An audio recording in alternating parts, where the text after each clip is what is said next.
So ito mga kaagre, ito yung unang dilip natin sa ating lakatan dito sa third area. So pangatlong area natin to. So unang dilip natin. So papaliwanag ko mga kaagre, marami kasing nagtatanong bakit natin kailangang idilip itong mga ganito. So ito yung sikatuka mga kaagre. Kadalasang umaatake ito tuwing sunod-sunod yung pag-ulan. So bakit natin dinidilip at saka pag-i-spray ng fungicide pagkatapos ng activity na to mga kaagre. So palagi ko itong inuulit mga kaagre. So ayun, upo tayo. Palagi ko itong inuulit. So every ganitong stage mga kaagre ng ating lakatan, makikita natin ang unang inaatake ay ito. Hindi pa sana normal na masira to dahil nga sa panahon natin ngayon, dahil din sa aking pagsusuri o sa aking experience, yung paggamit natin ng herbicide palagi at kung ano-ano yung mga chemicals. So sa atin lang naman mga kaagri, ang ginagawa lang naman natin monitoring palagi. So hindi tayo nagbe-base doon sa mahal na chemicals, hindi tayo nagbe-base doon sa pag-i-spray. Sa atin manumano, kung makikita mo yung run weeding natin manumano, para naman maprotektahan po na natin itong mga bagong subwal na sisibol. So isa yun na pagprotekta natin sa kanya. So ngayon nagdidilip tayo.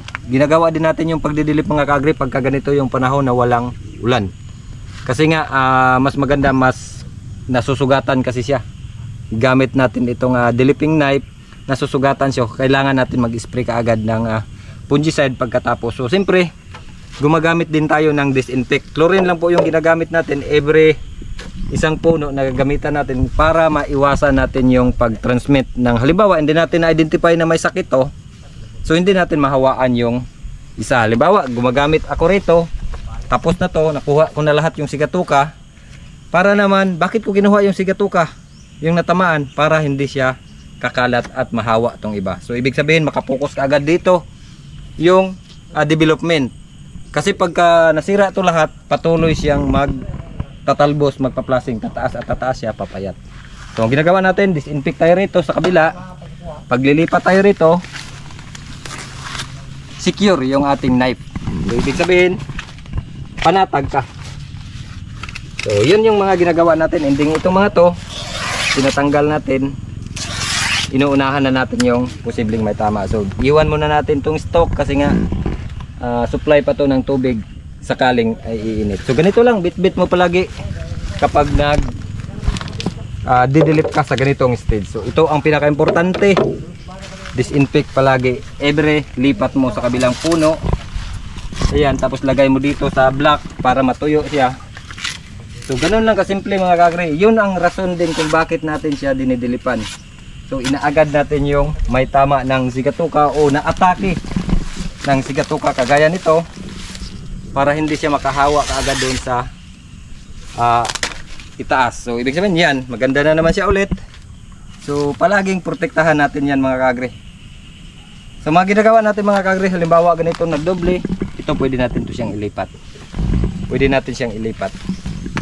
So ganitong stage mga kaagre, ang inaabono ko na rito ay 1620 or 1846. Yun yung ating binibigay na abono. And then after 1 month, ganun pa din. And then pagka malapit na siyang magbunga, gagamitan na natin siya ng potassium. So pwede triple 17, triple 16 or 0060 at saka 4600 mix yun. So ito na yung ating 3 months old. Kasi napapansin natin maganda yung lupa rito, hindi kagaya nung doon sa ating may gulay na medyo hindi kagandahan yung lupa, pero nagawa natin ang paraan. So lahat naman ng bagay mga kaagri may paraan talaga, depende doon sa obserbasyon natin kung paano natin obserbahan yung tanim natin at saka yung area at saka yung development. So dito, ano pa rin to? High density. So isang dipa lang din yung layo. Yan, isang dipa. Isang dipa. So wala pang 1/4 to mga kaagri. Malapit, kulang-kulang 700 yung nalagay natin. Wala pang 1/4 yun na. So ma-maximize natin yung lupa. So magagamit natin yon.